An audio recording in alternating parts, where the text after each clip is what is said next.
been my honor to welcome a great friend of America to the Oval Office again. Chancellor Schroeder came and to talk about our war against terrorist activities. We had a great discussion. First, I want to thank the Chancellor for his solidarity with the American people and his strong statement of support for the American people right after the evildoers struck on September the 11th. I also want to thank Chancellor Schroeder and the German people for their outpouring of support for the victims.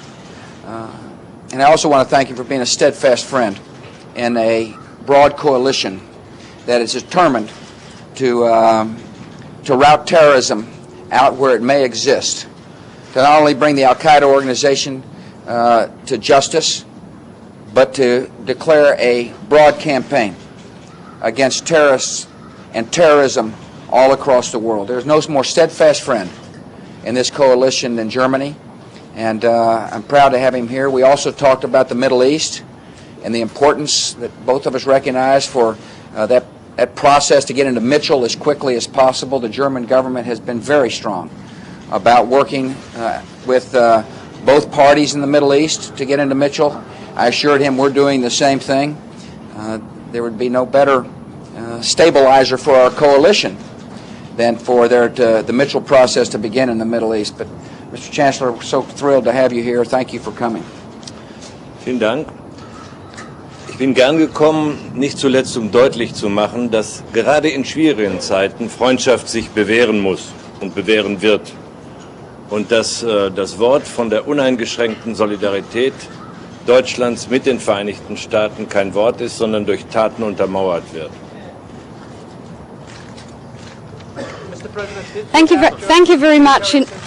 very much indeed, Mr. President. I obviously very happily came here, and I'm pleased to be here because it is important to us to show that very much in these difficult times, friendship must prevail and does prevail. And I'm also here to express the deepest solidarity from the German side, which is not just words being said, but it's a fact.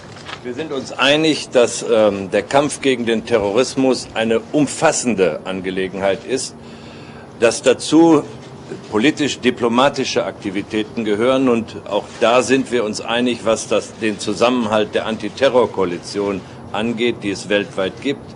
Hinzu kommen muss das Austrocknen der finanziellen Möglichkeiten der Terroristen. Wir sind uns auch einig, dass die Aktionen in Afghanistan nicht gerichtet sind gegen das afghanische Volk oder gegen den Islam. Im Gegenteil, sie sind gerichtet gegen die Struktur Osama bin Ladens und gegen ein verbrecherisches Regime, das ihn schützt. Das wird auch daran deutlich, dass wir beide der Auffassung sind, dass man den Flüchtlingen helfen muss. Und ich habe mit großem Respekt zur Kenntnis genommen, wie sehr die Amerikaner militärische Aktionen verbunden haben mit humanitärer Hilfe.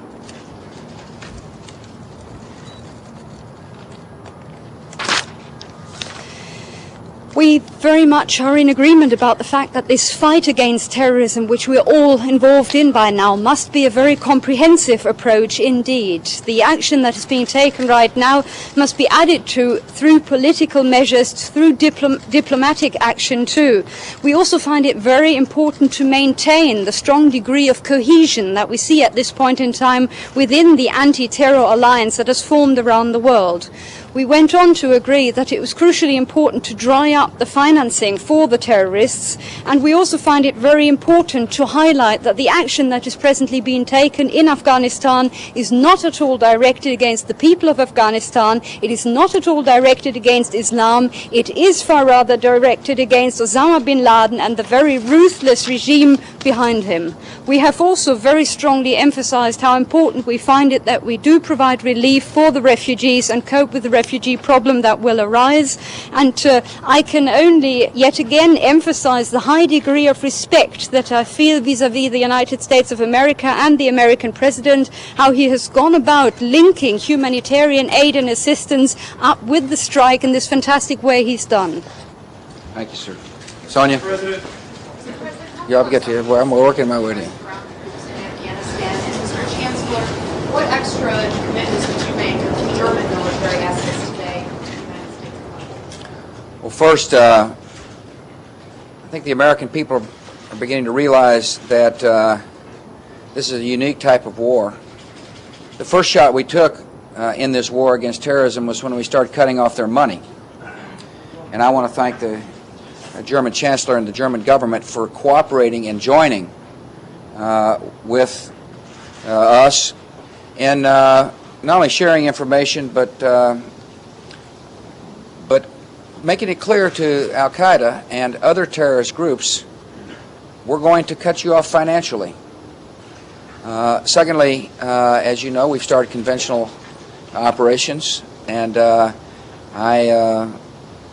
believe Secretary Rumsfeld summed it up pretty well today when he made it clear that the skies were now free for U.S. planes to fly without being harassed in any way, and that the missions have been successful. And as to whether or not we will put troops on the ground, I'm not going to tell you. I think that you've got to understand we will not share intelligence, nor will we talk about military plans that we may or may not have in the future. Dave. Ich habe einen militärischen Beitrag Deutschlands nie ausgeschlossen. Das weiß der Präsident, und natürlich haben wir darüber geredet. Es macht überhaupt gar keinen Sinn, Einzelheiten öffentlich auszubreiten. Das würde nur den Gegnern helfen. Wir werden über die Details eines solchen Beitrags uns zu gegebener Zeit freundschaftlich unterhalten und miteinander entscheiden. I have, and you might remember me saying that, never excluded military contributions coming from the Federal Republic of Germany. We most obviously addressed this topic today, but as you might easily understand, it would be entirely unhelpful to spread this kind of information. It would only help the enemy that we're trying to bring down. It is obvious that at the given point in time, details will be discussed in all friendship and will come to good decisions.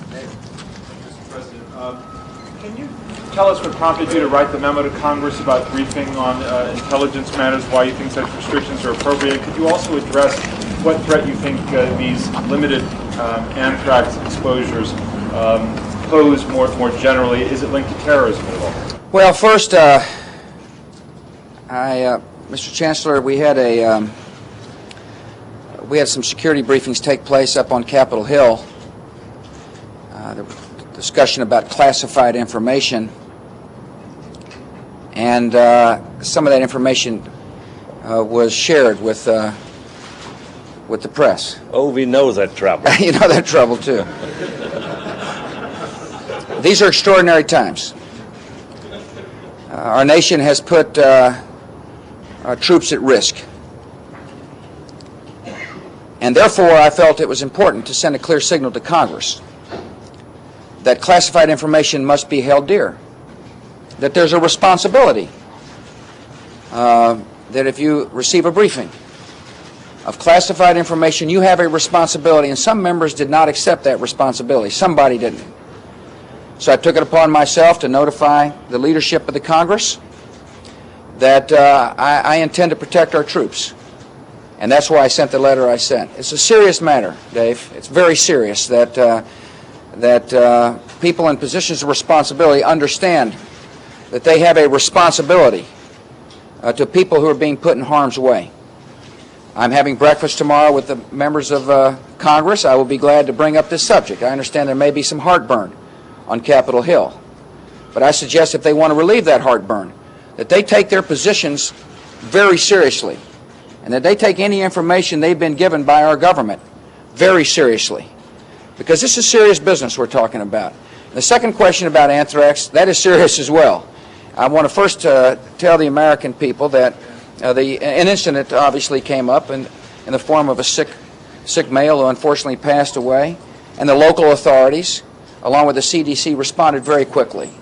There is a system in place to notify our government and governments in the case of some kind of potential biological incident or chemical incident, and the system worked. And now the system is even working better because we have, in essence, gone into the building, cleaned the building out, taken all the samples as possible, and are following any trail, any possible trail. So thus far, it looks like it's a very isolated incident. But any type of incident, any type of information that comes into our government we take very seriously, because we understand we're dealing with evil people. And as you know, I've assured the American people that life should go on as normal. But they also should know, the American people should know, that our government is doing everything we can to make our country as safe as possible. Steve. The Pakistani president says he was told that the bombing campaign would be relatively short.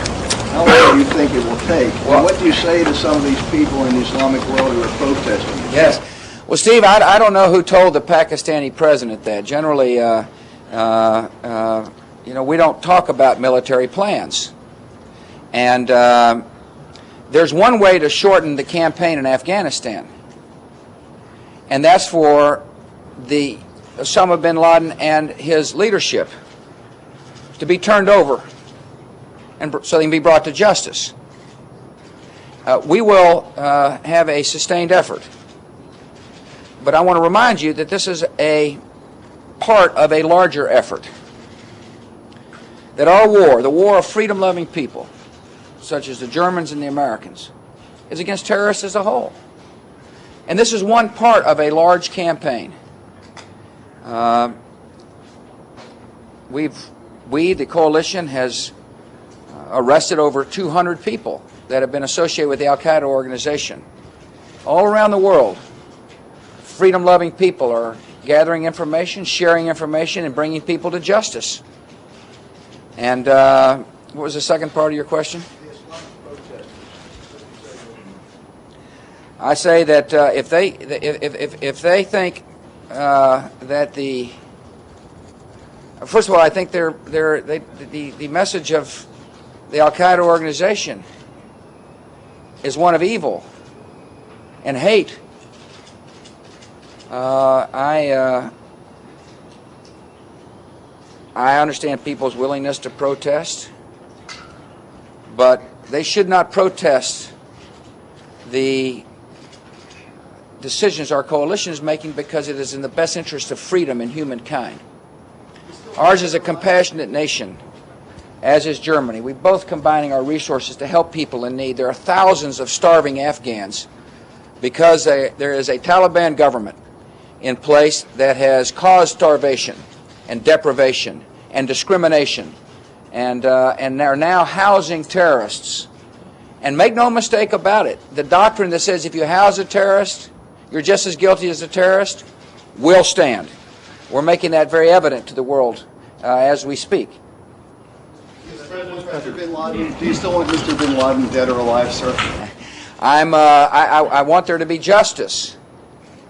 I want there to be justice, and it's Al-Qaeda, but it's anybody who feeds Al-Qaeda, who houses Al-Qaeda, who encourages Al-Qaeda. Any other terrorist organization that is affiliated with Al-Qaeda is just as guilty as far as I'm concerned. We're very patient people. The American people understand, and I know that the Chancellor understands, that this is a different kind of war. This is, there's a certain sense of fascination with previous wars in Kosovo and Desert Storm, where people could turn on their TV screens and see high-tech weaponry burrowing into bunkers and massive explosions. This is a different type of war. There will be a conventional component to the conflict, but much of what takes place will never make it onto the TV screens. Much of the efforts that we talked about in the Oval Office will be efforts that you'll never see until people are brought to justice. And therefore there has to be a certain patience. I think the American people are beginning to understand that. I will assure you that the terrorists of the world will understand that I'm determined, and having talked with the Chancellor, that he's determined to lend the resources of our government to bring them to justice. If it takes 1 day, 1 month, 1 year, or 1 decade, we're patient enough because we understand that the actions we take together are not only important for today, but will say to future chancellors, our future presidents, here's how we fight terrorism. We also understand the actions we take today will make it more likely that our children's children will be able to grow up in a free world. The first shot of the of the new war of the 21st century was fired September the 11th. The first battle is being waged, but it's only one of a long series of battles. Yeah, Bill. Mr. President, as you noted on Sunday, there's a certain amount of nervous anxiety in the nation, fear of new attacks now that the military campaign has begun. Will the new Office of Homeland Security do anything concrete to recommend to average people that they can do to protect themselves?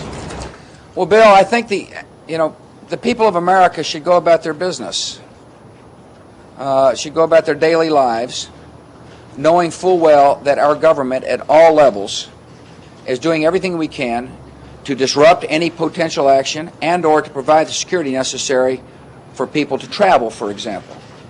And I'm briefed every single morning about what somebody may or may not have heard and what actions are taking place.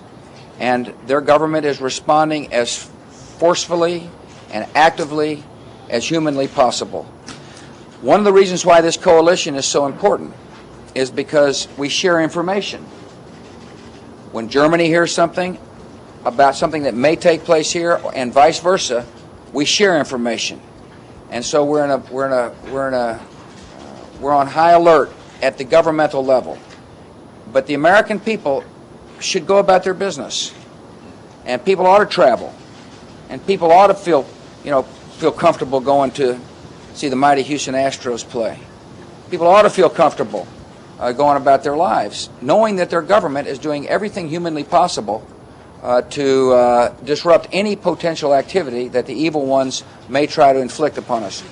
When you meet with the congressional leadership tomorrow, will you be specific about what they can and cannot relay back up to the Hill, or do you just expect them not to relay anything? Well, I'm going to talk to the leaders about this. I have talked to them about it.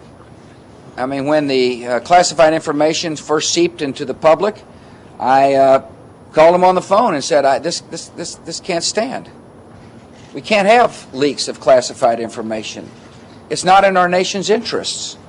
We're now in extraordinary times. And I was when those leaks occurred, by the way, was right before we committed troops. And I knew full well what was about to happen. And yet I see in the media that somebody or some bodies feel that they should be able to talk about classified information. And that's just wrong. And the leadership understands that. And if there's concerns, we'll work it out. I mean, obviously, I understand there needs to be some briefings. I want Don Rumsfeld to feel comfortable briefing members of the Armed Services Committee. But I want Congress to hear loud and clear, it is unacceptable behavior to leak classified information when we have troops at risk. And I'm looking forward to reiterating that message. And we will work together. We've got a great relationship. Listen, the four leaders with whom I have breakfast on a weekly basis fully understand the stakes. They fully understand the decision I made. And they will have gotten feedback from their members, and we will discuss it. But one thing is for certain, I have made clear what I expect from Capitol Hill when it comes to classified information. Let me add something. I hope that the German press corps did hear it. We did hear it, Mr. Chancellor. Mr. President, do you consider Russia's war in Chechnya to be first a war against terrorists, and has your view on that changed since September 11th? I've had very good conversations with Vladimir Putin about the war on terrorism. I know the Chancellor has as well. I'm, matter of fact, going to be meeting with the President of Russia within 2 weeks in Shanghai, and I'm looking forward to those meetings. I have made it clear to him that I appreciate his strong statements about America's efforts and the coalition's efforts to fight terrorism where we find it. I also made it clear to him that he needs to respect minority rights within his country. And he listened very carefully, and I think he's appreciative that our message has been consistent. From the very first conversation I had with President Putin, I expressed concern about how his government was viewing the minority that exists and how they were being treated. And so my position has been very consistent. To the extent that there's al-Qaeda organizations in his neighborhood, they need to be brought to justice as well. And we look forward to sharing information with him, just like he's sharing information with us. He was one of the first. I will tell you an interesting story. I was airborne in Air Force One and put our on September the 11th and put our troops to a high alert status. And one of the first phone calls I got through my national security office was from Vladimir Putin, announcing that he has stood his troops down, which is significant. In the old days, if we'd have put our troops on heightened alert, they would have put their troops on more heightened alert, which would have caused our troops to go on higher alert. And all of a sudden we would have had a conflict, a potential conflict, out of the realm of the incident that caused the troops to go on alert. So he quickly called and said, we're standing our troops down. It's a new attitude toward relationship. He understands the Cold War is over, and so do I, which provides great opportunity for not only America but Germany to work with Mr. Putin for our nation's interests and his nation's interests. And I think we're going to find a lot of common ground, one of which will be to fight terrorism. But as I explained to him, it's going to be hard to have common ground if he represses the press and or treats minorities within his own country in a way that the Western world simply doesn't understand. Listen, thank you all for coming. Thank you, Professor. I appreciate you, sir. Thanks.